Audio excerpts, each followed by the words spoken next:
The name appears only once in the official records of Salem Village, Massachusetts, written in ink that has faded to rust brown over 3 centuries.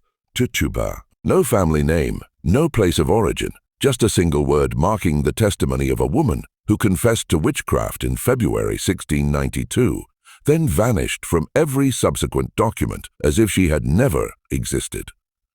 But here's what the sanitized history books don't tell you. Tituba's confession didn't just start the Salem Witch Trials. It contained details so specific, so disturbing, that the magistrates ordered entire portions stricken from the public record. For over 200 years, historians claimed these pages were lost. They weren't lost. They weren't lost. They were hidden. And what they reveal about the true nature of Salem's hysteria, about who orchestrated it and why, is a story that powerful families spent generations ensuring would never reach the light. Before we continue with the story of Tituba and the conspiracy that made her disappear.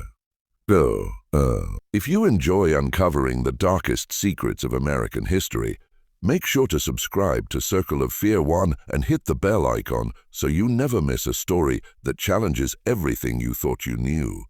What happened in Salem in 1692 wasn't an accident. It was the final explosion of tensions that had been building for over a decade in a community that was already fracturing under the weight of its own contradictions. Salem Village, in late 1691, was not a place of peace. Despite what travelers saw, neat clapboard houses arranged around a common smoke rising from chimneys into the gray Massachusetts sky, fields marked by stone walls that spoke of backbreaking labor. The settlement was fracturing from within. Only 15 years old, as an independent parish, Salem Village existed in the shadow of its wealthier neighbor, Salem Town, where merchant ships brought prosperity the farmers could only dream of. The village consisted of perhaps 600 souls spread across farmland that grew rockier and less productive each year. Families who had arrived with high hopes found themselves struggling against thin soil, harsh winters, and the constant fear of raids from the north, where King William's War still raged against French and indigenous forces. The war had been devastating to the Massachusetts frontier. Since 1688, coordinated attacks by French forces and their Wabanaki allies had destroyed settlements throughout Maine and New Hampshire. Refugees flooded south, bringing tales of burning homes, captured families, and midnight massacres. Several families in Salem Village had taken in these refugees, hearing first-hand accounts of violence that fed a pervasive anxiety. The enemy could be anywhere, could strike at any time. This fear of invisible threats would prove crucial to what was coming. But it was the internal conflicts that truly poisoned Salem Village. The Western farmers, led by families like the Putenhams, who had been among the first settlers, resented the Eastern landowners, who maintained closer ties to Salem Town's merchant elite. This wasn't merely economic jealousy. It was a fundamental disagreement about the community's identity. Were they independent farmers building a godly commonwealth? Or were they merely a rural appendage to the commercial interests of Salem Town? The question infected every aspect of village life. These tensions played out most visibly in the village church, where the position of minister had become a battleground. The congregation had gone through 3 ministers in 15 years, each departure marked by bitter disputes over salary, housing, and authority. The Reverend Samuel Parris had arrived in 1689, the latest attempt to bring stability to a fractured community. He would instead preside over its destruction. Parris was 46 years old when he came to Salem Village, a man whose life had been marked by failure and resentment. Born in London to a family with merchant connections, he had been sent to Harvard but never graduated. He tried his hand at trade in Barbados, where his father had left him a small plantation, but proved incompetent at managing either the business or the enslaved people who worked it. By the mid-680s, he was bankrupt, forced to sell most of his holdings. What he retained were two enslaved people, a man named John and a woman named Tituba. The relationship between Paris and Tituba was the subject of whispered speculation even before they arrived in Massachusetts. Some claimed she had been his concubine in Barbados, that his marriage to Elizabeth Eldridge in 1681 had been an attempt to establish respectability. There was no proof of this, but the rumors persisted. Fed by the fact that Paris seemed to trust Tituba with responsibilities far beyond what was typical for an enslaved woman, she managed his household, had access to his papers, and was present during private family discussions. This unusual closeness would later seem significant. When Paris turned to ministry, it was less a calling than a last resort. The Puritan Church in Massachusetts was always short of educated ministers willing to serve in rural parishes, and Paris's partial Harvard education was enough to qualify him. He preached his first sermons in Salem Village in 1688, and after months of negotiation over salary and property rights, was officially ordained in November 1689. He brought with him his wife, Elizabeth, their 3 children, Thomas Elizabeth, called Betty, and Susanna. His orphaned niece Abigail Williams and his 2 enslaved people. From the beginning, Paris's ministry was contentious. He preached sermons about invisible enemies and conspiracies against the righteous. Sermons that grew darker as winter approached. He saw threats everywhere. In the congregation, members who questioned his salary, in the farmers who resisted his authority, in the very land itself, which seemed hostile to godly settlement. His worldview was fundamentally paranoid, dividing all people into the saved and the damned, with the latter far outnumbering the former. He told his congregation that Satan had established a kingdom in the wilderness surrounding them. The demons walked among them, disguised as neighbors and friends. This rhetoric resonated with some villagers and repelled others. The Putnam family, led by Thomas Putnam and his brothers, became Paris's strongest supporters. They saw in him an ally against the Salem town faction and a voice for their vision of a pure, independent farming community.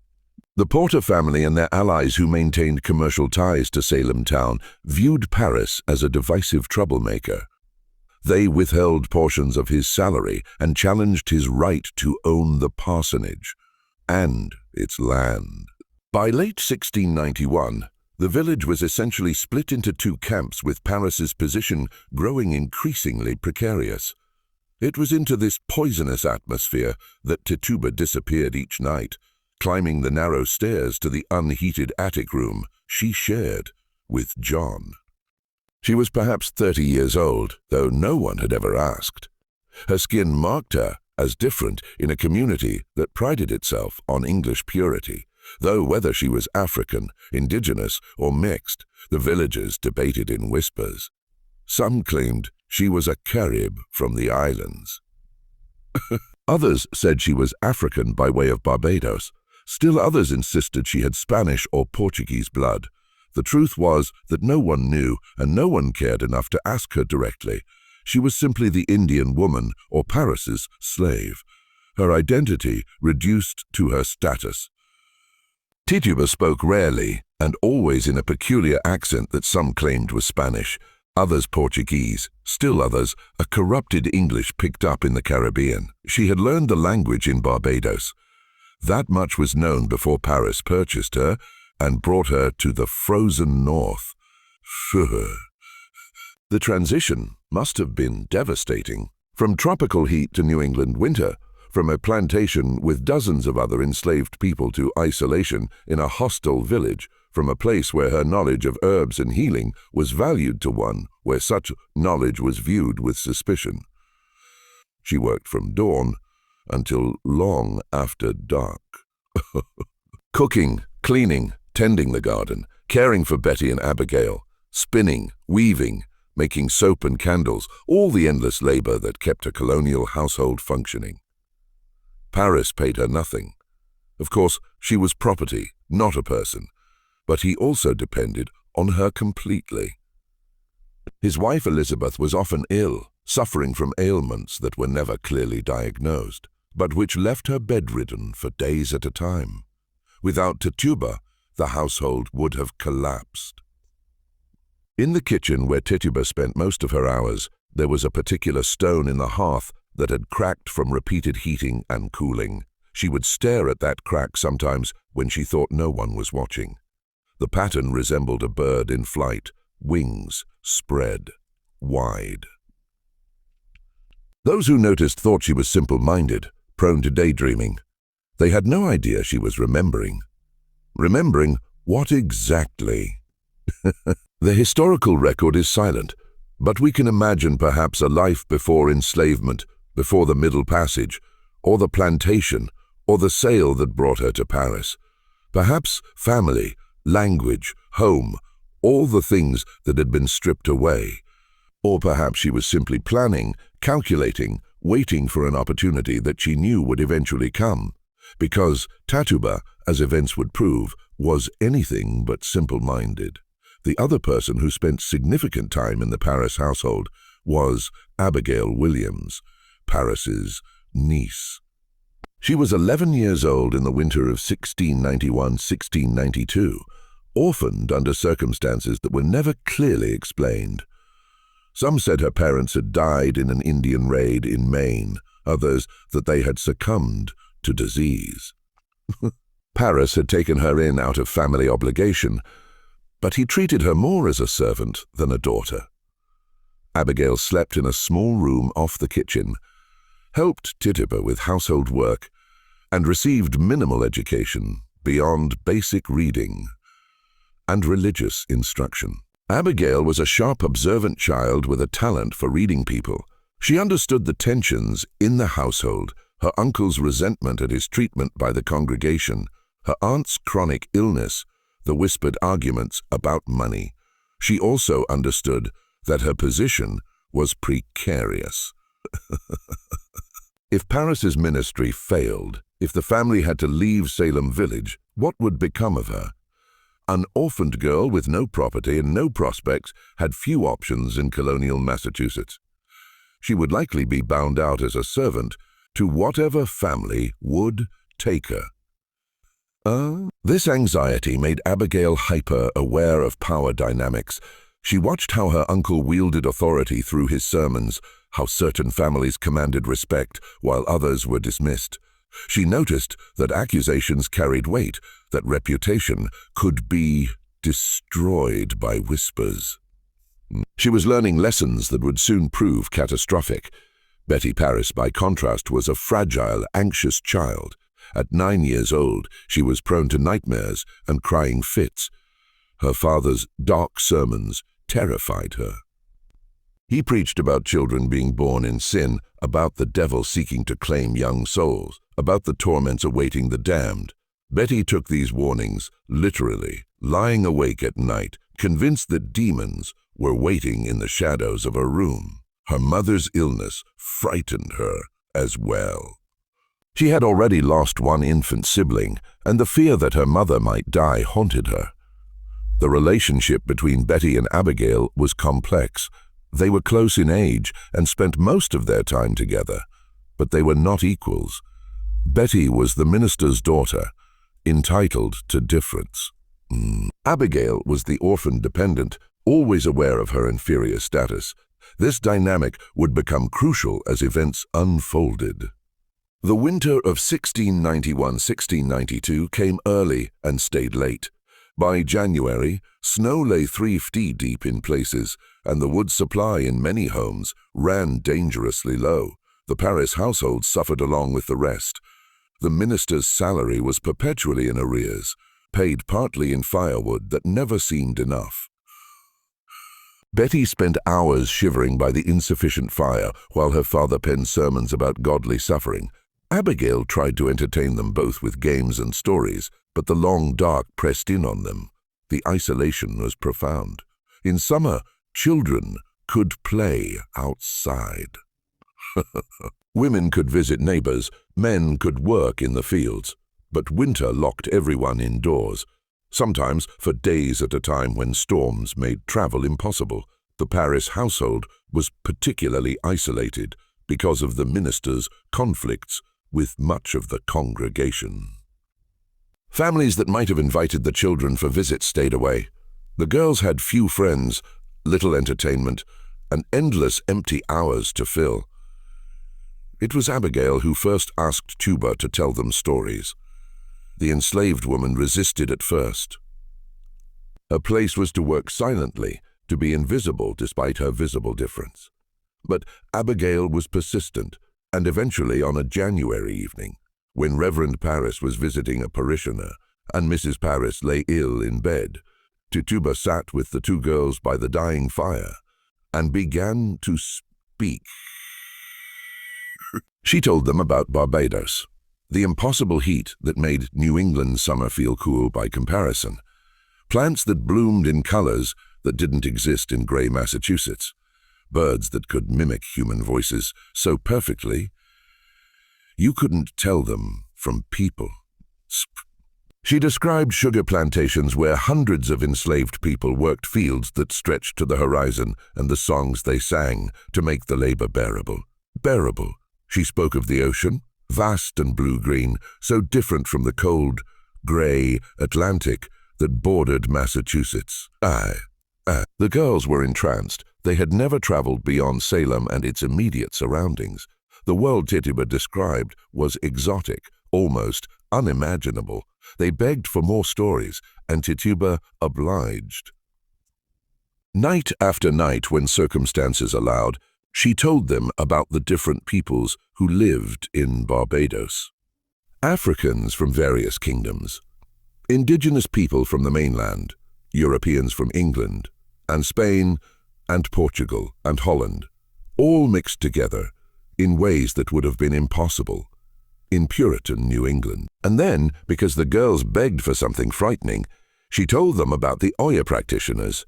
She had known people who could read the future in eggs and water, who knew which plants could cure and which could kill, who understood that the world held forces. The English ministers never mentioned in their sermons. She shouldn't have. She knew even as the words left her mouth that she was making a terrible mistake. But there was power in being listened to, in seeing these privileged white girls lean forward with wide eyes, hanging on her every word. For a few stolen hours, Tituba was not invisible. She was the center of attention, the keeper of knowledge, the one with power. It was intoxicating and dangerous in equal measure. The sessions continued, always in secret. Tuba taught them small tricks. How to crack an egg into a glass of water and interpret the shapes the white made as it dispersed. How to listen to the wind in the chimney and distinguish natural sounds from something more. She showed them herbs from her carefully tended corner of the garden, explained their properties. Pennyroyal for women's complaints, tansy for fever, foxglove for the heart, though it could kill if the dose was wrong. It was innocent knowledge, the kind every woman carried in the Caribbean, the kind that kept people alive in a world without doctors or apothecaries. But in Puritan New England, it was something else entirely. The knowledge of herbs was acceptable when practiced by English goodwives who had learned from their mothers. She tried to throw herself into the fire and had to be physically restrained. Reverend Paris was initially convinced this was divine punishment for some sin in his household. He led hours-long prayer sessions, begging God to reveal what transgression had brought this affliction upon his daughter. Affliction upon his daughter. But the fits only worsened. Betty began having convulsions, her body jerking violently. She made sounds like a dog barking or a cat hissing. She tried to bite people who came near her. The village doctor William Griggs was called Shikwa. He was an elderly man with limited medical knowledge, trained through apprenticeship rather than formal education. He examined Betty thoroughly, checking for fever, looking for signs of disease, asking about her diet and habits. He found nothing physically wrong. Her pulse was strong, her color good, no signs of illness. Yet clearly something was terribly wrong. After several visits, Dr. Griggs spoke the words that would doom Salem. The evil hand is upon her. In the medical understanding of the time, this was a diagnosis of last resort. When no natural cause could be found for an illness, especially one involving strange behaviors and convulsions, supernatural causes were considered. The evil hand meant witchcraft. Someone was using occult means to torment the child. The diagnosis spread through the village like wildfire. The minister's daughter was bewitched. Satan had struck at the heart of the godly community. If the minister's own household wasn't safe, no one was. Within days, Abigail Williams began displaying similar symptoms. She had fits during which she screamed and convulsed. She claimed to see specters, ghostly figures that tormented her. She tried to run up the chimney, insisting she could fly. She spoke in voices that didn't sound like her own. The two girls' afflictions seemed to feed off each other, each episode triggering a response in the other. Then Ann Putnam began having fits, then Elizabeth Hubbard, then Mary Walcott. The affliction spread among the girls who had gathered in Tituba's circle, each developing similar symptoms. They would freeze in place mid-conversation, or suddenly cry out, as if being stabbed by invisible needles. They saw visions, dark shapes in the corners of rooms, animals that spoke with human voices, women flying through the night air. The pattern of symptoms was remarkably consistent across all the afflicted girls. They experienced sudden fits of screaming and convulsing, periods of rigid paralysis, sensations of being pricked, pinched or bitten by invisible forces, visions of specters that others couldn't see, speaking in strange voices or languages. Attempting dangerous acts like running into fire or up chimneys, physical contortions that seemed impossible for their bodies. Modern medical historians have proposed various explanations for these symptoms. Some suggest ergot poisoning from contaminated rye. Ergot is a fungus that can cause convulsions and hallucinations. Others point to encephalitis, epilepsy, or psychological factors like mass hysteria or conversion disorder. Some argue the girls were simply faking engaged in a conspiracy of fraud. But in February 1692, there was only one explanation that made sense to the villagers: witchcraft. Someone was using demonic power to torment these innocent girls. The question was, who? The village erupted into panic. Families gathered for prayer meetings that lasted hours, begging God to protect them from the invisible evil. Reverend Parris preached sermons about Satan's assault on the godly, about the need to root out the witches who had made a covenant with the devil. The Putnam family, powerful and influential, demanded action. If Satan had established a foothold in Salem village, the godly had an obligation to destroy it. But there was a problem. The afflicted girls couldn't or wouldn't name their tormentors. When asked who was afflicting them, they would cry out in pain, claiming the witches were choking them to prevent them from speaking. This went on for weeks, building tension and fear throughout the community. Behind the scenes, pressure was building on the girls to name names. Their families questioned them repeatedly. Reverend Parris interrogated Betty and Abigail for hours.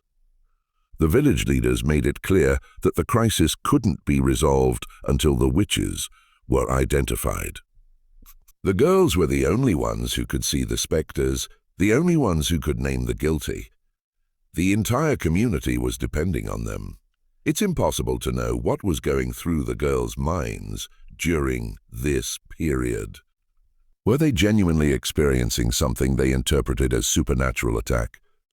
Were they caught up in a shared delusion, each girl's symptoms reinforcing the others? Were they consciously fabricating, enjoying the attention and power their afflictions brought them? Or was it some combination of all three? Perhaps starting with genuine illness or psychological distress, then being shaped and directed by adult expectations and pressure. What's clear is that by late February, the girls were ready to name names, and the names they chose were not random. On February 25, 1692, arrest warrants were issued for 3 women, Sarah Good, Sarah Osborne, and Tituba. The choice of these 3 was not random, though the villagers would later claim the afflicted girls had named them spontaneously during fits. Each woman had been carefully selected for maximum vulnerability. Sarah Good was perhaps 40 years old, though she looked older. She had once been from a respectable family, but her father's suicide and subsequent legal battles over his estate had left her impoverished. Her first husband died leaving debts, and her second husband, William Gord, was a laborer who could barely support them. They were homeless, moving from place to place, sleeping in barns, and begging for food and shelter. Sarah had a sharp tongue and cursed those who refused her charity. She smoked a pipe, unusual for a woman. She had given birth to a baby girl just months earlier, and the infant was sickly. Sarah was exactly the kind of person Puritans associated with witchcraft. Poor, angry, disreputable, living on the margins of society. Sarah Osborne was in her late 50s, bedridden with illness. She had scandalized the community years earlier by living with her second husband before marrying him. She had also been involved in a legal dispute with the Putnam family over land. She rarely attended church, claiming illness prevented her. Like Sarah Good, she was already marked as different and difficult, someone the community would easily believe capable of witchcraft. And then there was Teta, enslaved, dark-skinned, foreign, known to have knowledge of herbs and Caribbean practices. She was the perfect scapegoat, legally powerless with no family to defend her, and no standing to refuse anything demanded of her. But Tituba was also the key. The Putnam family had been asking questions, gathering information. They knew about the kitchen sessions, the stories, the egg and glass divinations. They knew she had been teaching the girls practices that could be interpreted as witchcraft. They knew she was vulnerable. And they knew that if they could get her to confess, it would validate everything. The girls' afflictions, the existence of a witchcraft conspiracy, the need for aggressive prosecution. What they didn't know was that Tituba had already made a choice. She had seen this coming. She had watched the girls' affliction spread, had heard the whispers, had felt the net closing around her. She knew she would be accused, and she had decided exactly how she would respond. The preliminary examinations took place in the Salem Village meeting house on March 1st. The building was packed. Nearly every villager had come to witness the spectacle. People stood in the aisles, crowded into the gallery, pressed against the walls. The atmosphere was electric with fear and anticipation. Magistrates John Hawthorne and Jonathan Corwin had traveled from Salem town to conduct the proceedings. Hawthorne was a wealthy merchant and politician, a man of considerable power in the colony. He was also deeply convinced of the reality of witchcraft and the need to prosecute it aggressively. He would conduct the examinations not as neutral inquiries, but as prosecutions, assuming guilt and demanding confession. The afflicted girls sat in prominent places, surrounded by family members who supported them when the fits came. Betty and Abigail Paris, Anne Putnam, Jr., Elizabeth Hubbard, Mary Walcott, Mercy Lewis. They ranged in age from 9 to 19, but in that moment, they held more power than anyone else in the room. Their words would determine who lived and who died. Sarah Good was questioned first. She was brought in looking haggarded and defiant, her baby in her arms. Hawthorne began with an accusation disguised as a question. "Sarah Good, what evil spirit have you familiarity with?" "None," Sarah replied. "Have you made no contract with the devil?" "No." "Why do you hurt these children?" "I do not hurt them. I scorn it."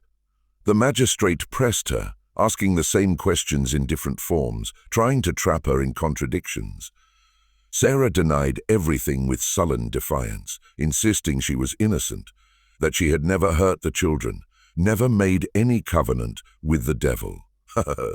But her denials were interrupted by the afflicted girls who began to writhe and scream, claiming Sarah's specter was tormenting them, even as she stood in the meeting house. "Sarah, Good, do you not see now what you have done?" Orne demanded. "Why do you not tell us the truth? Why do you thus torment these poor children?" "I do not torment them," Sarah insisted. "Who do you employ then to do it?" "I employ nobody." "What creature do you employ then?" "No creature, but I am falsely accused." The examination went on for hours. The girls continued to have fits, crying out that Sarah's specter was choking them, stabbing them with invisible needles. At one point, Sarah's own husband, William, was called to testify. He said he was afraid his wife either was a witch or would be one very quickly. He claimed she was an enemy to all good. This testimony from her own husband was devastating. In Puritan culture, a husband was supposed to defend and protect his wife. William Good's willingness to testify against Sarah suggested even her closest relation believed her guilty. The magistrates took it as powerful evidence. After hours of interrogation that went nowhere, Sarah continued to deny everything. The girls continued to accuse her. She was led away to be held for trial. Sarah Osborne came next. She was brought in on a chair, too ill to stand for long. She too denied all charges, growing increasingly desperate as the magistrates ignored her protests. She was sick, she pleaded, had been ill for months. How could she torment children when she could barely leave her bed? "The devil may appear in your shape and do mischief without your knowledge or consent," Hatheron suggested, introducing the concept of spectral evidence that would become central to the trials. The idea was that a witch's specter, her ghostly form, could leave her body and torment people while she herself was elsewhere. This made it impossible to defend against accusations. An alibi meant nothing if your specter could act independently. The afflicted girls convulsed. Abigail Williams shrieked that Sarah Osborne's specter was pressing on her chest, suffocating her. Anne Putnam cried out that she saw Sarah's specter with a yellow bird that was sucking between her fingers. The bird was supposedly a familiar spirit, a demon in animal form that served the witch. Sarah Osborne protested her innocence, but she made a fatal mistake. She mentioned that she had once been frightened by a thing like an Indian, all black, that had appeared to her in a dream. The magistrate seized on this. She had seen a demon. She had admitted to supernatural experiences. This was taken as evidence of her guilt. The old woman was dragged away weeping, still protesting that she was innocent and had never hurt anyone. Then they brought in Tituba. She stood before the magistrates, a dark-skinned woman in a plain grey dress, her eyes downcast. Reverend Parris sat in the front row, his face rigid. He had beaten her the night before. She would later testify, demanding to know what she had done to his daughter. The welts on her back throbbed with each breath. She knew what they wanted from her. More importantly, she knew what they needed. The meeting house fell silent. Everyone leaned forward. This was the moment they had been waiting for. The examination of the foreign woman, the one who had brought her heathen practices into their godly community. Magistrate Hawthorne asked the first question. "Tituba, what evil spirit have you familiarity with?" She raised her eyes and met his gaze directly. For a moment, she said nothing. The silence stretched. Then, in a clear voice that carried to every corner of the packed meeting house, she spoke. "The devil came to me and bid me serve him." The meeting house erupted. Gasps, cries, people calling out to God. This was the first confession. After hours of denials from the other two women, here was confirmation that witchcraft truly walked among them. Here was proof that the girls' afflictions were real, that the devil was indeed operating in Salem Village. Horn leaned forward, eager. "Who have you seen with the devil?" "They." And Teta began to speak. She described a tall man from Boston dressed all in black who came to her and demanded she sign his book in blood. He appeared to her sometimes as a man, sometimes as a dog, sometimes as a hog, sometimes as a hog. He showed her a book with 9 names written in it, though she couldn't read most of them. She saw Sarah Good's name there and Sarah Osborne's. There were others too, but she didn't know who they were. "What did the devil promise you if you would serve him?" Horn asked. "He said he would give me many fine things," Tituba replied. "What did he want you to do?" "Ah, he wanted me to hurt the children." "And did you hurt them?" "Here," Tituba paused, and tears began to stream down her face.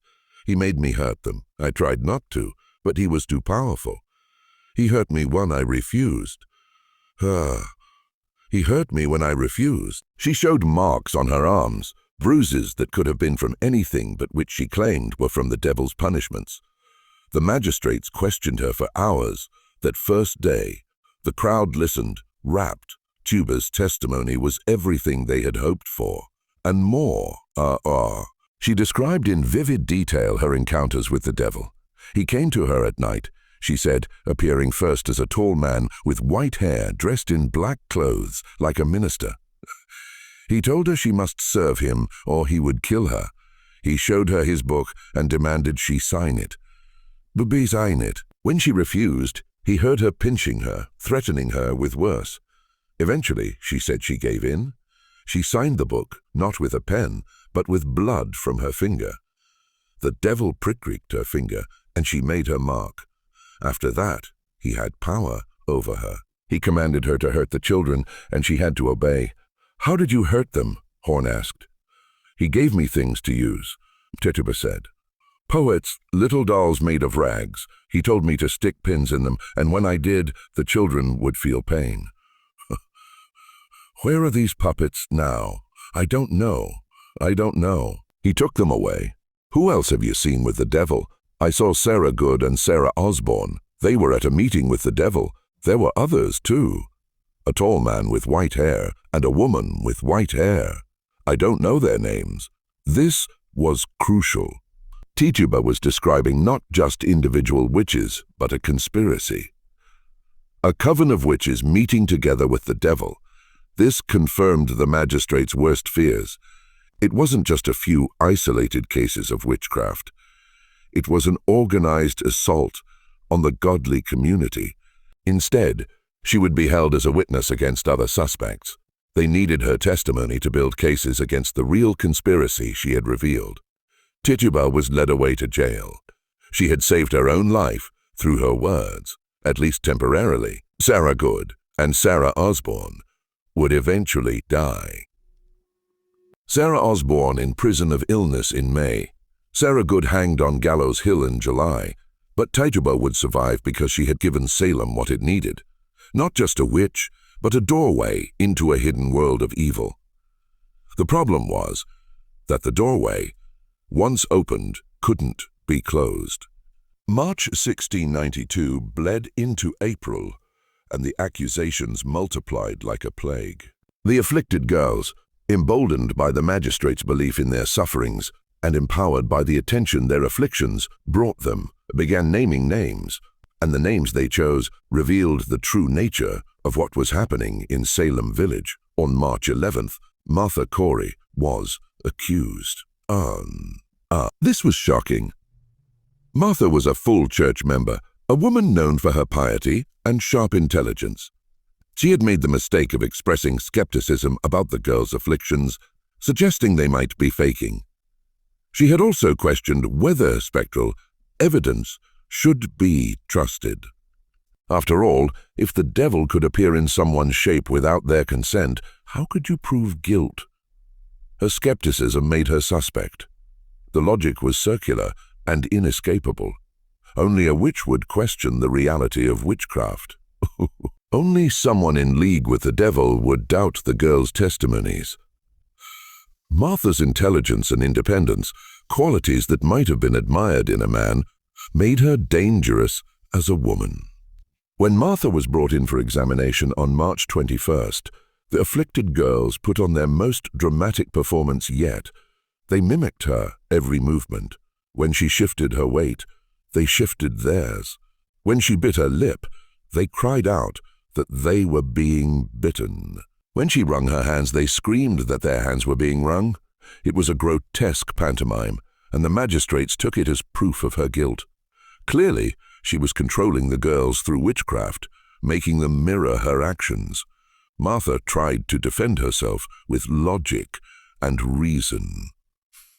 She pointed out the absurdity of the accusations, the lack of real evidence, but logic had no place in these proceedings. She was sent to jail to await trial. On March 23rd, Rebecca Nurse was accused. This was even more shocking than Martha Corey's arrest. Rebecca was 71 years old, a grandmother so devout that she was respected even by those who disagreed with her family on other matters. She was hard of hearing and physically frail. The idea that this elderly, pious woman was a witch seemed absurd. But Rebecca's family, the Nurses, were involved in a long-standing land dispute with the Putnam family. Years earlier, the Nurses had purchased land that the Putnams believed should have been theirs. The dispute had gone through the courts and been decided in the Nurses' favor, but the Putnams had never forgiven them. Now, with the witch hunt providing cover, old grievances could be settled. Ann Putnam Jr. was the primary accuser, claiming Rebecca's specter tormented her. Ann Putnam Sr., the girl's mother, also began having afflictions and accused Rebecca of murdering several of her infant children through witchcraft. This was a particularly cruel accusation. Ann Sr. had indeed lost multiple babies, a common tragedy in colonial times. But now she was attributing these natural deaths to supernatural malevolence. Rebecca's examination was heartbreaking. The old woman could barely hear the questions being asked. She stood confused and frightened while the girls writhed and screamed, accusing her of tormenting them. She protested her innocence in a weak voice. "I can say before my eternal Father, I am innocent, and God will clear my innocency." But God did not clear her innocency, at least not in the eyes of the magistrates. She was sent to jail, and her arrest sent a clear message. No one was safe. If Rebecca Nurse could be accused, anyone could be. The pattern became clear. Anyone who questioned the proceedings, who expressed doubt about the girl's visions, became suspect themselves. Opposition was interpreted as evidence of guilt. The witch hunt had developed its own internal logic that made it self-perpetuating and impossible to stop. By the end of March, over a dozen people had been accused and arrested. By the end of April, the number had grown to over 30. The jails in Salem, Ipswich, and Boston were overflowing. Men and women from Salem Village and surrounding communities crowded into cells designed for far fewer prisoners. The conditions were horrific. Prisoners were kept in chains, not just handcuffs, but heavy iron shackles on their wrists and ankles, sometimes connected by chains to the walls. The weight of the chains caused injuries, cutting into flesh, making movement painful. The cells were dark, cold, and filthy. Prisoners received minimal food and had to pay for their own imprisonment. A fee was charged for each day in jail, for the chains, even for the arrest warrant. Those who couldn't pay suffered even worse conditions. Sarah Good gave birth to a baby in jail, manacled. The infant died within days. Buffets. Sarah's 4-year-old daughter, Dorcas, was also arrested after the afflicted girls claimed the child's spectre bit them. Fertile Dorcas was kept in chains so heavy she could barely move. She would survive the ordeal physically but carry psychological scars for the rest of her life, never fully recovering from the trauma. The accusations followed patterns that revealed their true nature. People who were accused tended to be those involved in property disputes with accusers' families, those who had questioned the proceedings or expressed skepticism, those who were already marginalized, the poor, the elderly, the socially awkward, the fully. Those whose families had opposed Reverend Paris or supported his enemies, women who were too independent, too outspoken, too wealthy, or too poor, anyone who had made enemies in the small claustrophobic world of Salem Village behind the public spectacle. A more calculated campaign was unfolding. The Putnam family was at its center. Thomas Putnam was the most influential man in Salem Village, despite never holding high office. His family had been among the first settlers, and he owned significant land holdings, though not as much as he believed he deserved. His father's will had disappointed him, leaving substantial property to a stepmother Thomas despised. Several land disputes with neighbors had gone against him. He supported Reverend Paris fiercely, seeing in the minister an ally against the Salem town elite who looked down on village farmers. His wife, Anne Putnam Sr., had suffered multiple miscarriages and infant deaths, 7 children lost before they reached adulthood. These tragedies had left her bitter and convinced that supernatural forces were working against her family. She began having afflictions in March, giving adult credibility to the children's testimonies. At 30 years old, she was the oldest of the afflicted, and her accusations carried particular weight. Their daughter, Anne Putnam Jr., was 12 years old and the most prolific of the afflicted girls.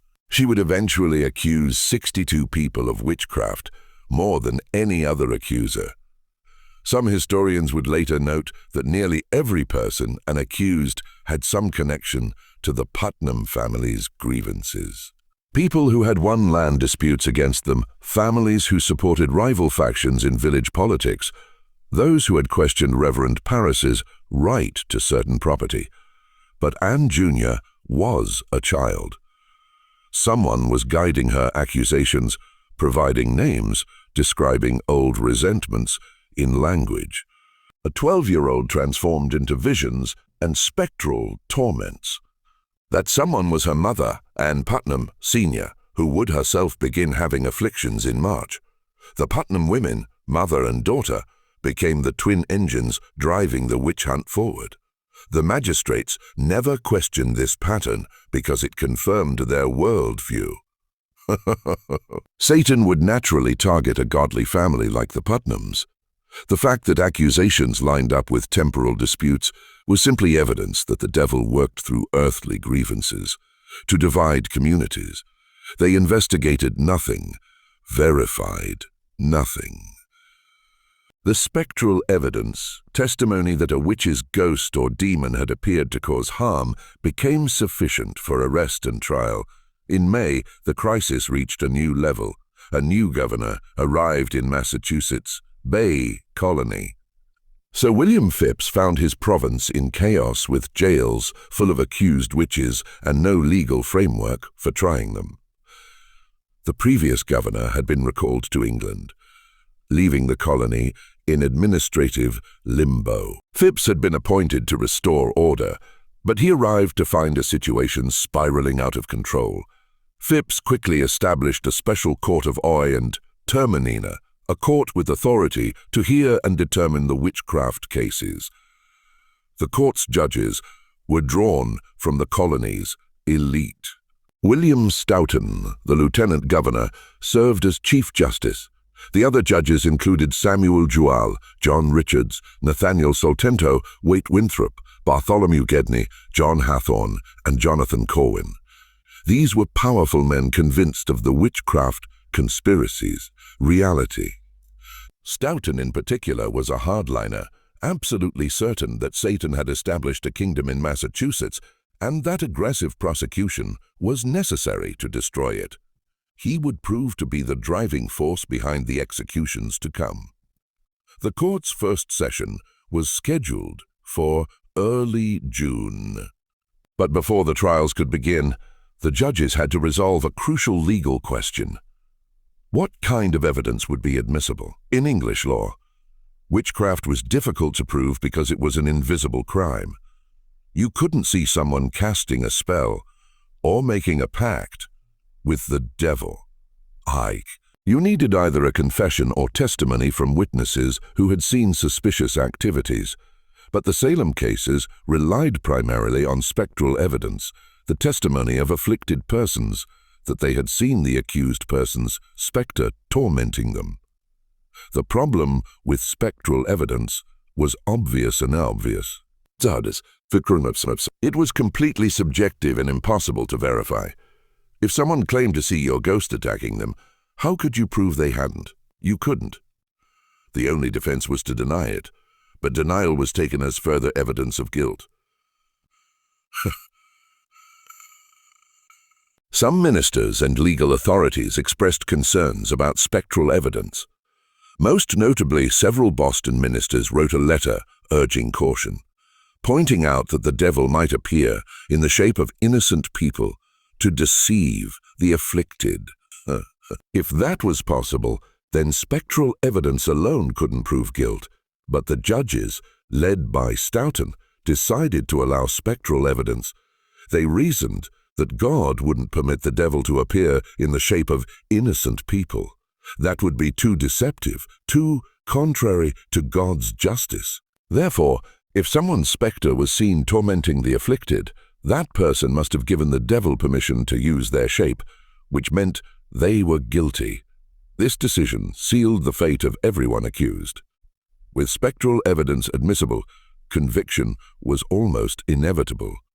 The afflicted girl's visions, which couldn't be verified or challenged, became the primary evidence, and the girls, realizing the power they held, used it freely. The first trial was held on June 2, 1692. Bridget Bishop stood before the court of Oyer, and Terina accused of witchcraft. Bridget was about 60 years old, a tavern keeper known for colorful dress and sharp tongue. She had been married 3 times, unusual for a woman of her era. She wore red bodices and other bright clothing that Puritans considered immodest. Her tavern was a place where people drank and played games like shovelboard, activities the more strict Puritans frowned upon. She had been accused of witchcraft once before, years earlier, though the charges had been dropped. Now she faced accusation again, and this time the court was determined to convict. The evidence against her included spectral evidence from the afflicted girls, who claimed her specter tormented them. And testimony from neighbors who said she had appeared to them in spectral form years earlier. The discovery of puppets, rag dolls with pins stuck in them supposedly found in the walls of her house during renovation. Claims that she had a preternatural taint on her body where familiar spirits could suck the puppets were particularly damaging. In the folklore of the time, witches supposedly made dolls representing their victims and stuck pins in them to cause pain. The fact that such dolls had allegedly been found in Brigi's house seemed like concrete evidence. Bridget denied everything. She insisted she was innocent, that she had never hurt anyone, that she knew nothing about witchcraft.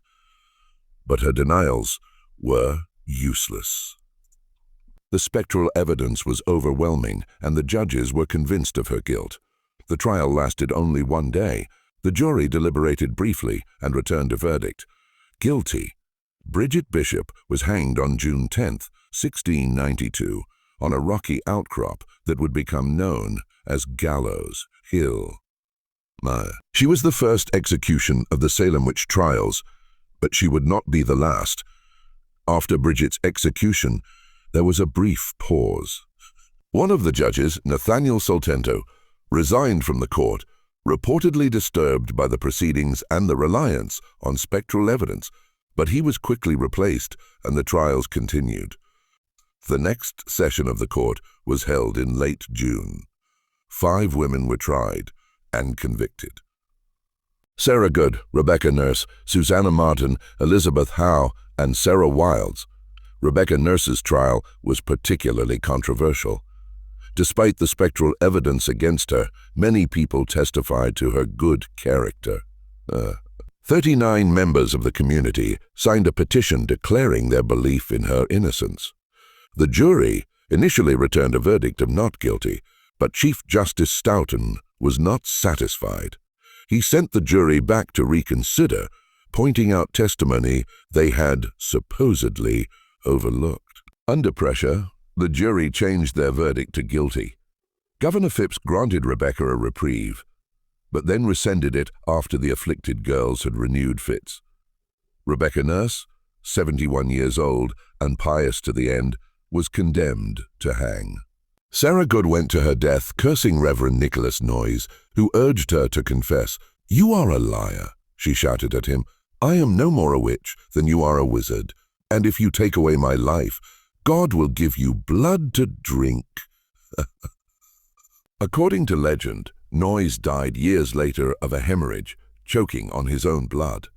The 5 women were hanged together on July 19, 1692. A crowd gathered to watch. The condemned were brought to Gallows Hill in a cart, their hands bound.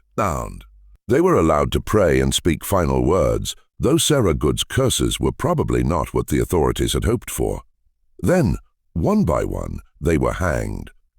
Hanging in colonial times was not the quick death of a modern execution with a calculated drop to break the neck.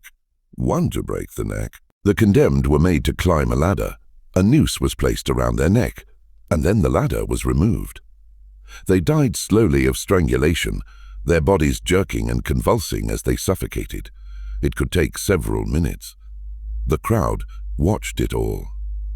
After the bodies stopped moving, they were cut down and buried in shallow graves nearby. The families were not allowed to claim the bodies for proper burial. Witches didn't deserve Christian burial in consecrated ground, but Rebecca Nurse's family defied this order. Under cover of darkness, they retrieved her body and buried it secretly on their property. The exact location was kept secret for generations, marked only by a small stone to prevent authorities from disturbing the grave. August brought more trials and more executions. On August 19th, 5 more people were hanged. George Burroughs, John Proctor, John Willard, George Jacobs Sr., and Martha Carrier. George Burroughs was a former minister of Salem Village, a Harvard-educated man who had left the position years earlier after disputes with the congregation. So, he was accused of being the ringleader of the witches, the black man who presided over their meetings. The evidence against him was particularly flimsy. He was unusually strong for his size, supposedly lifting heavy barrels with ease, which was taken as evidence of supernatural strength. And he had been married multiple times, with some of his wives dying under circumstances that were now reinterpreted as suspicious. At the gallows, Burroughs recited the Lord's Prayer perfectly. This was significant because folklore held that witches couldn't recite the Lord's Prayer without making mistakes. His perfect recitation caused murmuring in the crowd. Perhaps he was innocent, after all. But Cotton Mather, the influential Boston minister who had come to witness the execution, addressed the crowd from horseback. He assured them that the devil could appear as an angel of light, that Burroughs' ability to recite the prayer meant nothing. The execution proceeded. John Proctor had been a vocal opponent of the trials, calling the afflicted girls frauds and liars. He had written letters to Boston ministers, begging them to intervene to move the trials to Boston, where cooler heads might prevail. His outspoken opposition made him a target. When he was accused, he knew it was retaliation for his criticism. His wife Elizabeth was also accused and convicted, but she was pregnant, and the execution of pregnant women was forbidden. She would survive in jail until after the trials ended. John Willard was a deputy constable who had been involved in arresting accused witches, but he became disturbed by what he was seeing, the flimsy evidence, the obvious innocence of many accused. He refused to make any more arrests. Shortly after, he himself was accused. The message was clear. You were either with the witch hunt or against it, and being against it made you suspect. George Jacobs Sr. was 80 years old, so frail he needed 2 canes to walk. His own granddaughter, Margaret Jacobs, testified against him, though she would later recant, saying she had been coerced and lied, but by then it was too late. Martha Carrier was called a rampant hag by Cotton Mather. She had a sharp tongue and didn't suffer fools. She had also been involved in a property dispute with the Putnam family. Her children were arrested and tortured until they testified against her. Faced with seeing their children in chains and threatened with worse, several accused witches' children gave false testimony against their own parents. September brought the final executions. On September 22nd, 8 more people were hanged. Mary East, Martha Corey, Ann Pudita, Samuel Wardwell, Mary Parker, Alice Parker, Wilmot Red, and Margaret Scott. Mary East was Rebecca Nurse's sister. She had actually been released briefly after her initial arrest, but then the afflicted girls had renewed fits, and she was rearrested. She wrote a petition to the judges that stands as one of the most eloquent documents of the trials. I petition to your honors not for my own life, for I know I must die, and my appointed time is set, but that no more innocent blood may be shed.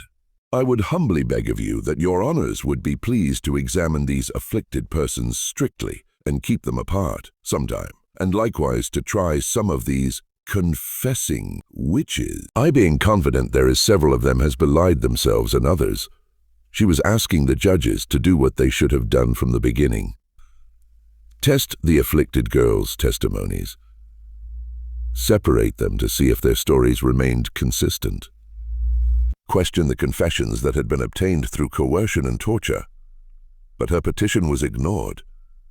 She was hanged with the others. Martha Corey, the church member who had questioned the proceedings, went to her death, maintaining her innocence. Her husband, Giles Corey, had already died in a particularly horrific manner. Giles was 80 years old, a Cananchorus farmer who had initially supported the trials, but then turned against them when his wife was accused. He himself was accused shortly after. Jens refused to enter a plea. He wouldn't say guilty or not guilty. Under English law, a person who refused to plead couldn't be tried. This was a problem, because if he wasn't tried, his property couldn't be confiscated. Giles was protecting his son's inheritance. The authorities had a solution. Penforte endure hard and forceful punishment. Giles was stripped and laid on the ground. A board was placed on his chest and heavy stones were piled on top one by one. The weight was meant to force him to enter a plea, but Giles refused. For 2 days, he lay under increasing weight, his ribs cracking, his breathing becoming more labored. Witnesses said that when the sheriff asked him to plead, Giles's only response was more weight. He died on September 19th, crushed to death, never having entered a plea. His property passed to his sons. It was a final act of defiance, and it came at a terrible cost. By the end of September, 19 people had been hanged, 1 had been pressed to death, and at least 5 more had died in prison. Dozens more awaited trial. The jails were overflowing. Families were destroyed. The community was traumatized. And through it all, Tuba sat in her cell. The magistrates had lost interest in Tituba. As more exciting suspects emerged, they had her confession on record. They didn't need her testimony for subsequent trials, trials. Her detailed confession had served its purpose. It had validated the existence of a witchcraft conspiracy and provided a framework for understanding the afflictions. But once that framework was established, Tituba herself became irrelevant. Reverend Paris, who legally owned her, refused to pay her prison fees. In the bizarre accounting of the time, an accused person had to pay for their imprisonment, a fee for each day in jail, for the chains, for the food, such as it was, even for the arrest warrant. If found guilty and executed, their property was seized to pay these fees. But Tituba had confessed, then provided information, putting her in a strange legal limbo. She was guilty but useful, enslaved but unpaid for. Paris's refusal to pay her fees was effectively abandoning her. He could have paid the fees and retrieved his property, but he chose not to. Perhaps he couldn't afford it. His salary was still in arrears, and he was struggling financially. Perhaps he was ashamed of her, embarrassed that his own enslaved woman had been the first to confess to witchcraft. Or perhaps he simply wanted to forget she existed, to erase this reminder of how the whole nightmare had started. In the dim jail cell, Tituba had time to think. She shared space with other accused women, and she listened. She heard their stories, their protests of innocence, their confusion about who had accused them and why. A picture emerged in those whispered conversations, one that Tituba had suspected, but now confirmed. The accusations followed a pattern of property disputes, family rivalries, and petty grudges, elevated to cosmic significance. Rebecca Nurse's family had been involved in land disputes with the Putnams. John Proctor had publicly called the afflicted girls frauds.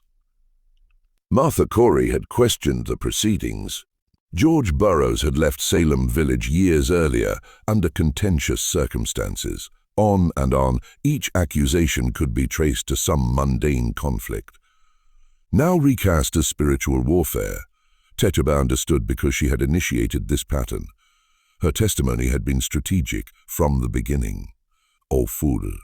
The tall man from Boston, she described, wore clothes similar to those worn by wealthy merchants, who had on occasion visited Reverend Paris before he moved to Salem Village. Men involved in business disputes with him. The white-haired woman resembled Sarah Osborne, yes, but also bore characteristics of other women who had treated Tituba poorly. She had painted her accusations in broad strokes that allowed others to fill in specific faces based on their own grievances. She had weaponized the magistrate's fears and the community's paranoia, and it had worked beyond her darkest imaginings. But by autumn, the trials were beginning to collapse under their own weight. The problem was that the accusations kept expanding. Too many people had been accused, including increasingly prominent citizens. Wives of merchants were named. Ministers' relatives were accused. Even Governor Phipps's own wife, Lady Mary Phipps, was cried out upon by the afflicted girls. This was a turning point. When the accusations reached the very top of colonial society, the men in power suddenly became much more skeptical.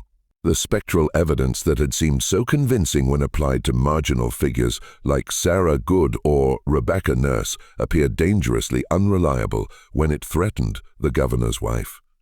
If anyone could be accused based solely on visions and dreams, then no one was safe. The very men who had promoted the trials began to fear for themselves and their families. There were other problems.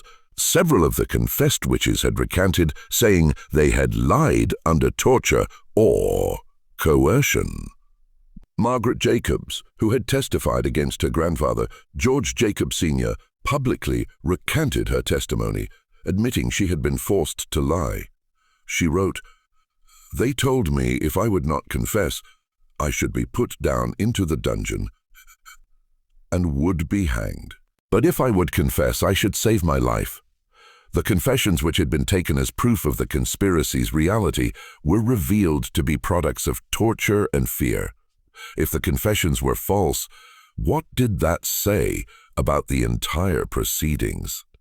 In October, Reverend Increase Mather, one of the most influential ministers in the colony and father to Cotton Mather, published a treatise titled Cases of Conscience Concerning Evil Spirits. In it, he questioned the use of spectral evidence. His most famous line would be quoted for centuries. "It were better that 10 suspected witches should escape than that one innocent person should be condemned." This was a direct challenge to the trials. Increase Mather was not some marginal figure. He was president of Harvard, a man whose opinion carried enormous weight. His treatise was endorsed by 14 other prominent ministers. The message was clear.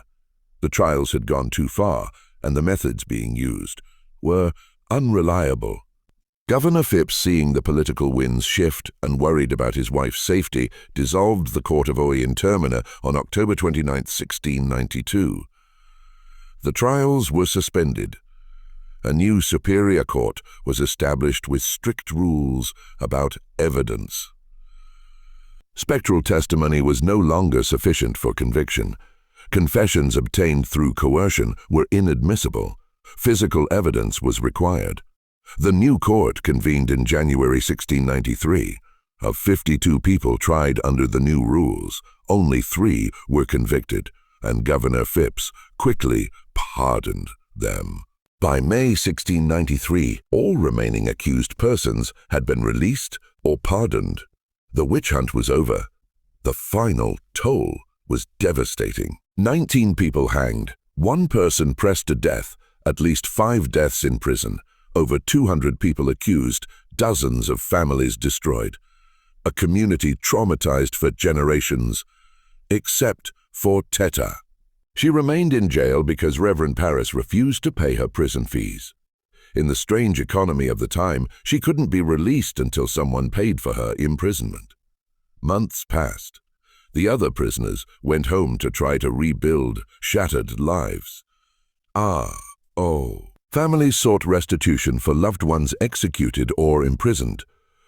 The community struggled to understand what had happened. How neighbors had turned on each other with such venom. Tituba stayed in her cell through the winter of 1693 into spring through summer. Paris made no move to retrieve her. He had left her to rot either from poverty, spite, or shame. She was his property, but also his accusation. The first confession that had validated the entire nightmare. Perhaps he couldn't face her. Perhaps he simply wanted to forget she existed.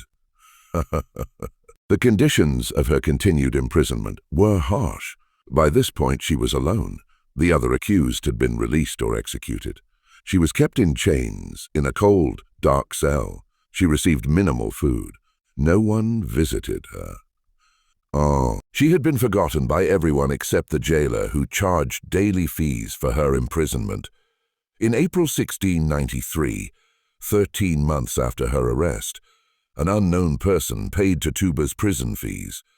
The amount was £7, a substantial sum equivalent to several months' wages for a laborer. Man's wages for a laborer. The jail records note only paid in full with no name attached. Tituba was released and immediately sold to a new owner to satisfy the debt. The transaction was recorded in a single line of a ledger. Tituba, Indian woman, sold to name illegible for £7. Then Tituba vanished from all historical documents. No record of her subsequent life exists. No death notice, no property transfer, no mention in anyone's diary or letter. The woman whose confession had ignited the most infamous witch hunt in American history disappeared, as if she had never been. The official narrative of Salem took shape quickly after the trials ended. It was a mistake. The authorities claimed a tragic delusion, perhaps caused by fraud or mass hysteria, exploited by scheming accusers. The judges issued formal apologies, though they were careful to say they had acted in good faith based on the evidence presented. Samuel Jewell, one of the judges, made a public confession of error in 1697, standing in church while his apology was read aloud. He was the only judge to do so. William Stoughton, the Chief Justice, who had been the driving force behind the executions, never apologized and maintained until his death that the trials had been justified. The afflicted girls, as they grew older, largely remained silent. Most married and lived quiet lives, never publicly discussing their role in the trials. Anne Putnam, Jr. did eventually apologize publicly in 1706 when she joined the Salem Village Church. Her confession was carefully worded. "I desire to be humbled before God for that sad and humbling providence that befell my father's family in the year about 92. That I then, being in my childhood, should by such a providence of God be made an instrument for the accusing of several persons, of a grievous crime, whereby their lives were taken away from them, whom now I have just grounds and good reason to believe they were innocent persons, and that it was a great delusion of Satan that deceived me in that sad time." She claimed she had been deluded by Satan, that she had never intended harm. She carefully avoided naming anyone who might have influenced her accusations. She took all the blame on herself while simultaneously claiming she had been deceived. It was a masterful piece of rhetoric that accepted responsibility while denying agency. Anne Putnam, Jr. died young and unmarried in 1715, having spent much of her later life caring for younger siblings after her parents' deaths. Some historians have speculated that she was consumed by guilt, though there's no direct evidence of this. Others suggest she simply had a hard life in a community that never fully forgot her role in the trials. Reverend Samuel Parris was forced out of Salem Village in 1697 after years of contentious battles with his congregation. Many villagers blamed him for the trials, seeing his dark sermons and divisive leadership as having created the atmosphere that made the witch hunt possible. He left owing money and departed without paying Tituba's replacement. His daughter Betty grew up and married, living a quiet life in Concord with no apparent lasting effects from her afflictions. His niece, Abigail Williams, disappeared from records around 1697 with rumors she had died young, though no grave or death notice exists. The Putnam family maintained their influence in Salem Village for another generation, though their reputation was permanently tainted. Thomas Putnam died in 1699. His wife Anne Sr. died in 1699 as well. Their deaths came just 7 years after the trials, both dying relatively young. Some saw divine judgment in this. Others noted that they had simply lived hard lives in a hard time. The executed were eventually exonerated, though it took decades. In 1702, the Massachusetts General Court declared the trials unlawful. In 1711, the colony began paying restitution to survivors and victims' families. The amounts were often insultingly small: 20 for a life taken, a few pounds for months of imprisonment. Some families received nothing because they couldn't prove their relative had been innocent, or because bureaucratic obstacles prevented payment. In 1957, more than 250 years later, Massachusetts formally pardoned all who had been convicted. In 2001, the last 5 victims were officially exonerated by name. The process of acknowledging the injustice took over 3 centuries, but Tituba was never exonerated because she had never been convicted. Her confession had saved her from trial, then condemned her to obscurity. The colonial authorities had no interest in drawing attention to the enslaved woman whose testimony had begun it all, whose strategic words had provided the foundation for 19 executions. Later, historians debated Tituba's role endlessly. Some portrayed her as a victim, tortured into confession. Others suggested she genuinely believed in the magic she described, that she was practicing Caribbean folk traditions and had no idea they would be interpreted as devil worship. A few recognized what should have been obvious.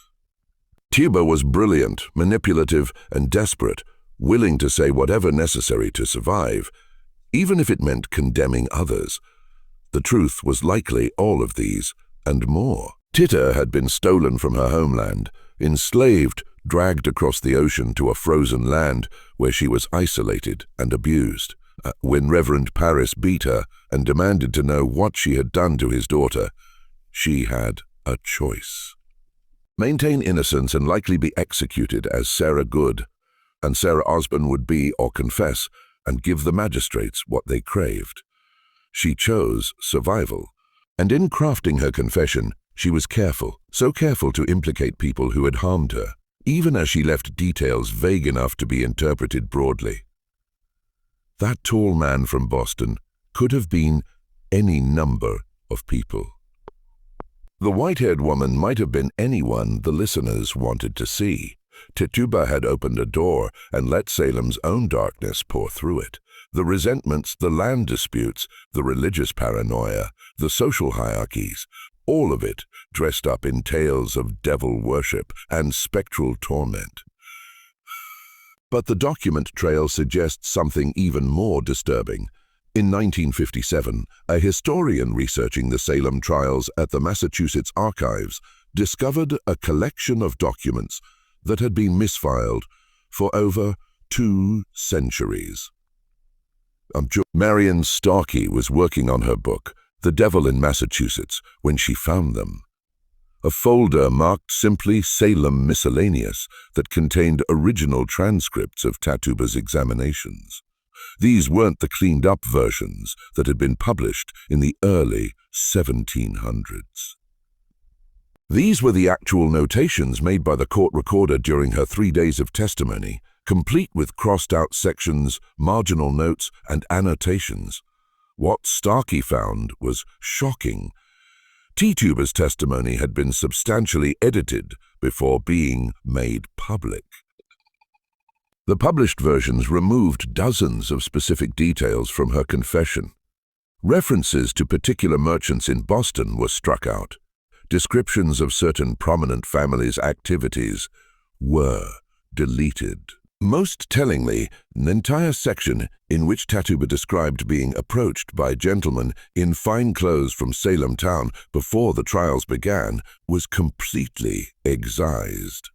In this deleted section, according to Starkey's notes, Tituba described a man who came to the Paris household in late 1691, before the girl's afflictions began. He spoke with Reverend Paris privately, but Tituba overheard parts of the conversation. The man was discussing the problem of the village and those who oppose godly order. He mentioned specific families by name, families that would later be targeted in the witch hunt. Tituba's testimony suggested this man had essentially provided Paris with a list of enemies, people who were causing problems for certain interests in Salem town. When Tituba was later forced to confess to witchcraft, she incorporated this man into her narrative as one of the witches she had seen. But the magistrates, recognizing who she was describing, had that section removed from the public record. Starkey wrote about these discrepancies in her book, but she framed them as evidence of Tituba's coaching, rather than what they actually suggested. Tituba had known specific things about powerful people in colonial Massachusetts. Her testimony threatened to expose not just petty village disputes, but connections to the provincial elite. The documents disappeared shortly after Starkey's research. The archives claimed they had been returned to a private collection and were no longer available for study. No historian has been able to examine them since. Marion Starkey herself became notably silent on the subject in her later years. refusing to discuss the specific passages she had found. In interviews late in her life, she would change the subject when asked about the deleted sections of Tituba's testimony. What was in those deleted sections? What did Tituba actually know? Consider the timeline. Tituba arrived in Salem Village with Reverend Paris in 1689.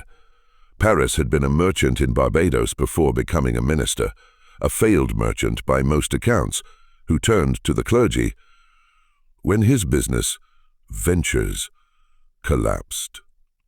But Barbados in the 1680s was the center of the British Caribbean slave economy, where fortunes were made in sugar and human trafficking. The island was also a hub for smuggling, illegal trade, and the kind of murky financial dealings that built many of Boston's merchant fortunes. The connection between Barbados and Boston was strong. Many Boston merchants had interests in the Caribbean, plantations, trading partnerships, smuggling operations. They needed people in Barbados who could manage their interests, and they needed ministers in Massachusetts who could be relied upon to support the right political factions.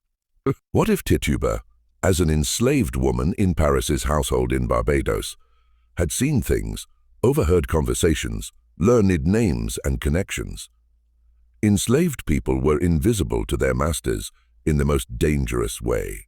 The owners spoke freely in front of them, assuming they were too ignorant or too cowed to understand. But Tituba was neither. When Paris brought her to Massachusetts, she would have carried that knowledge with her. She would have seen the same men who visited Paris in Barbados, now visiting him in Salem Village. She would have heard the same names, the same business discussions. And when the witch trials began, when she was beaten and interrogated and threatened, she deployed. The tall man from Boston wasn't a demon. He was a real person, someone connected to the Caribbean trade, someone whose involvement in the trials would have been devastating to reveal. The deleted passages that Marion Starkey found likely contained enough specific information to identify this person and his associates. That's why they were removed. That's why after the trials ended and apologies were issued and exonerations were granted, Tituba was left to disappear. She knew too much. Her continued existence, her ability to speak, was a threat. The unknown person who paid her prison fees in April 1693 and then purchased her, that wasn't mercy, it was containment.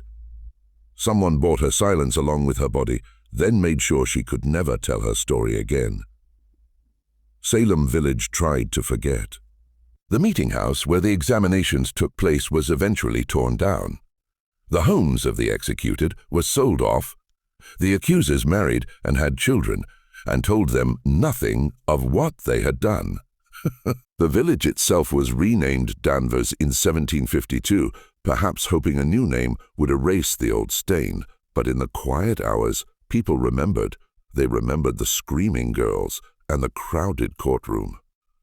They remembered neighbors led away in chains. They remembered the bodies hanging on Gallows Hill, and they remembered that it had all started with an enslaved woman's confession. Over the years, stories circulated. Travelers passing through claimed that on certain nights you could still hear screaming from the old jail. Others said the site where Gallows Hill had been, its exact location now lost, deliberately obscured, was perpetually cold even in summer. These were the expected ghost stories, the kind that attached to any site of tragedy. But there were other stories, quieter ones that never made it into the history books. Stories passed down through families who had been in Salem during the trials, whispered across generations. One such story concerned a woman matching Tituba's description who appeared in Portsmouth, New Hampshire, in the late 1690s. She was enslaved to a merchant family there, and people noted she never spoke of her past. She worked in the household, tended the garden, knew herbs and their uses. She died in 1702 of smallpox and was buried in an unmarked grave. The family that owned her paid for an unusually secure coffin, one with an iron lock, though she had died of disease and posed no risk to anyone. Why would they lock her coffin? What were they afraid she might do, even in death? Another story placed Tituba in Rhode Island, working for a Quaker family who treated their enslaved people with unusual kindness. This Tituba supposedly told her story late in life to a young woman in the household who wrote it down but never shared it publicly. The manuscript, according to the story, was destroyed by the woman's family after her death because they feared it would stir up old troubles. What was in that manuscript? What version of events did Tituba tell when she finally had a sympathetic listener? A third account came from a Boston merchant's diary entry from 1695, discovered in the 1920s and quickly returned to private hands. The merchant wrote about encountering a Caribbean woman at the docks who approached him and called him by a name he hadn't used since his time in Barbados. And she smiled at him. He wrote and said, "The tall man from Boston remembers, I think." Then she disappeared into the crowd. The merchant never mentioned her again in his diary, but his entries from that point forward grew increasingly anxious, filled with references to old sins and divine judgment. He died in 1698, relatively young, of what was described as a wasting illness. Were any of these stories about the real Tituba? There's no way to know. The historical record maintains its silence, but the stories themselves are telling. They suggest a woman who survived, who carried dangerous knowledge, who was both free and perpetually hunted. They suggest that powerful people continued to fear her long after the trials ended. There's another possibility, darker still. What if Tituba never left Salem jail alive? What if the unknown person who paid her fees and purchased her did so not to employ her, but to silence her permanently? The transaction is recorded. £7 paid. Tituba sold, but there's no record of where she went or who bought her. The name in the ledger is a label, perhaps deliberately so. In Colonial, Massachusetts, the death of an enslaved person didn't require much documentation. They were property, not people. So, if Tituba died shortly after her release, if her new owner disposed of her body in an unmarked grave or in the ocean, there would be no record. She would simply cease to exist in the documentary record, which is exactly what happened. This possibility is supported by the complete absence of any trace of her after April 1693.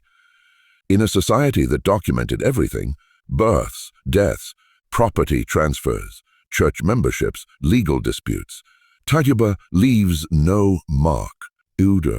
For a woman who had been at the center of the most significant event in Salem's history, this absence is suspicious. It suggests not just obscurity, but active erasure. The Salem Witch Trials are taught in American schools as a cautionary tale about mass hysteria and the dangers of false accusations. Students learn about spectral evidence and Puritan religious extremism. They might read Arthur Miller's The Crucible, which uses Salem as an allegory for McCarthyism. The message is always the same. This was a dark chapter, a mistake, something that could never happen now. But the part of the story that gets glossed over is the most important. Salem wasn't an accident. It was the weaponization of fear and accusation by people with power against those without it. It was the transformation of ordinary grievances into cosmic evil. It was what happens when testimony is valued over evidence, when confession is coerced, when the vulnerable are sacrificed to protect the comfortable. And at the heart of it was an enslaved woman who understood all of this, who saw the game being played and decided to play it herself. Tituba's confession wasn't the hysterical raving of a tortured victim or the genuine belief of a folk practitioner. It was a calculated act of survival that turned the weapon of false accusation against those who had wielded it, if only for a moment. The fact that her testimony was edited, that documents were hidden, that she was made to disappear, all of this suggests that the authorities knew at some level what she had done. They knew she had been controlled and deployed. They knew the trials had been a corruption from the beginning, and they chose to bury that knowledge along with her. That's the story America never wanted told. Not the one about witches, or ergot poisoning, or mass delusion. The story about deliberate manipulation of law and fear by the powerful, enabled by a system that made certain people's voices count and others disappear. The story about how easy it is to turn neighbor against neighbor when the right mechanisms are in place. The story about who gets remembered and who gets erased. Tituba's name appears in every account of Salem, but she herself remains invisible. The woman who sparked it all, whose words sent 19 people to their deaths, who outlived her accusers and judges and then vanished. We know almost nothing about her, where she was born, how she learned, what she knew, what she thought as she sat in that jail cell, listening to the screams of the dying, what became of her after someone bought her freedom and her silence. The archives stay closed.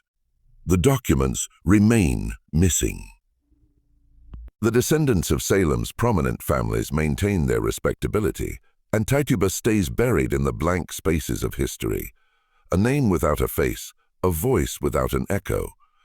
But the fact that we don't know her story is itself part of the story. The erasure is the point. So, some histories are too dangerous to tell, some truths too threatening to power to be allowed into the record. Salem couldn't afford to acknowledge that its witch hunt had been orchestrated.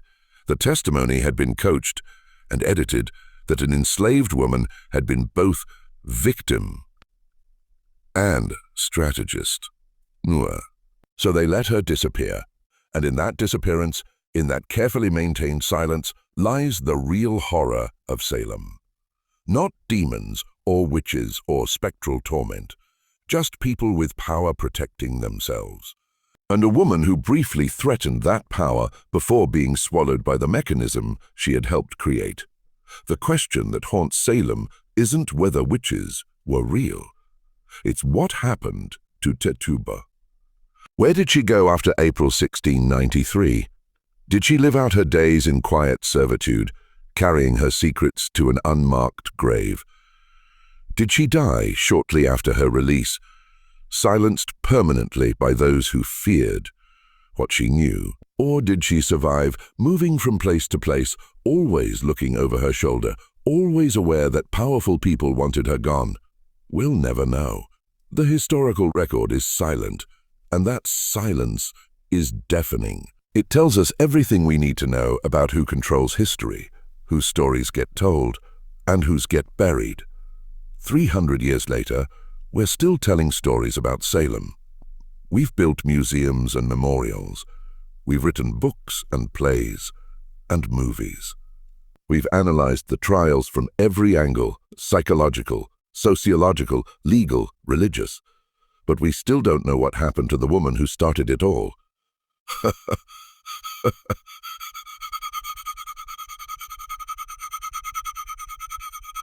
Maybe that's intentional, maybe some stories are meant to stay buried. Maybe the real lesson of Salem isn't about the dangers of superstition or the importance of due process. Maybe it's about power, who has it, how they use it, and what they'll do to keep it. Tituba understood power. She understood that in a world where she had none, the only weapon available was words. So she used them carefully and strategically to survive. And for a brief moment, she had more power than anyone. The power to name names, to shape the narrative, to determine who would be accused and who would be spared. But that power was temporary and dangerous. The moment she was no longer useful, she became a liability, and liabilities get eliminated. That's the story America never wanted told.